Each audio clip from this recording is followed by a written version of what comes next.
भक्तजनों जय माता दी। ज्येष्ठ मास की कहानी। भक्तों, ज्येष्ठ मास का महीना बड़ा ही गर्मी से भरा तथा उष्ण होता है।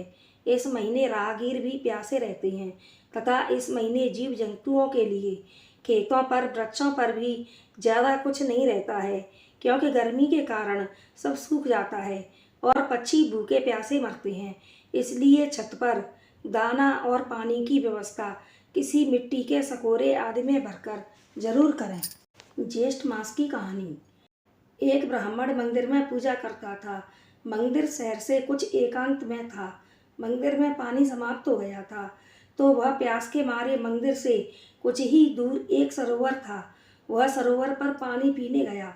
पानी पीकर वह तृप्त हो गया और गर्मी के कारण एक वृक्ष के नीचे बैठ गया।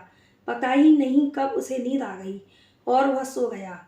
उसको सोया हुआ देखकर जंगल के जीव जंतु जो सरोवर पर जल पीने आए थे, वह प्यास से लौट गए और प्यास के मारे व्याकुल होकर मृत्यु को प्राप्त हो गए। जब शाम को उस ब्राह्मण की नींद खुली तो वह अपने घर की ओर चल पड़ा। जाने अनजाने में उससे यह घोर अनर्थ हो गया। उसकी पत्नी तो पहले ही मृत्यु को प्राप्त हो चुकी थी। समय आने पर उसकी भी मृत्यु हुई और वह मरकर भगवान के यहाँ पहुँचा।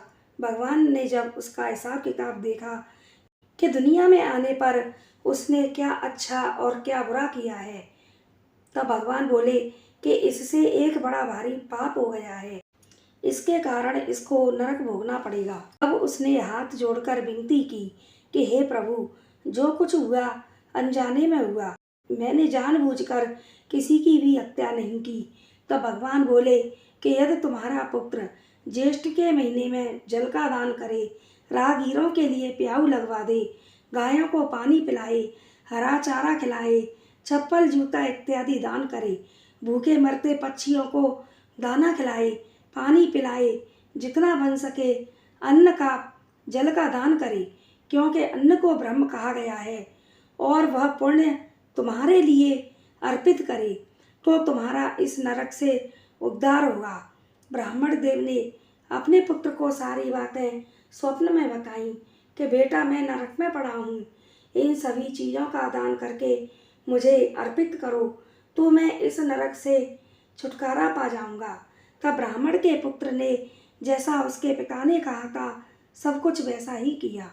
तब उस ब्राह्मण का उस नरक से उद्धार हुआ और वह अपनी पूजा तपस्या के आधार पर स्वर्गलोक को गया।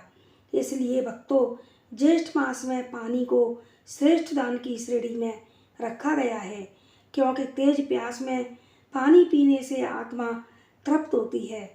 भक्तजनों, जितना भी हो सके जल का दान अवश्य करें। और यह हमारी कथा कहानी ज्येष्ठ मास में जल दान की अगर आप सभी को पसंद आई हो तो हमारे चैनल को लाइक, शेयर और सब्सक्राइब करें। जय माता दी।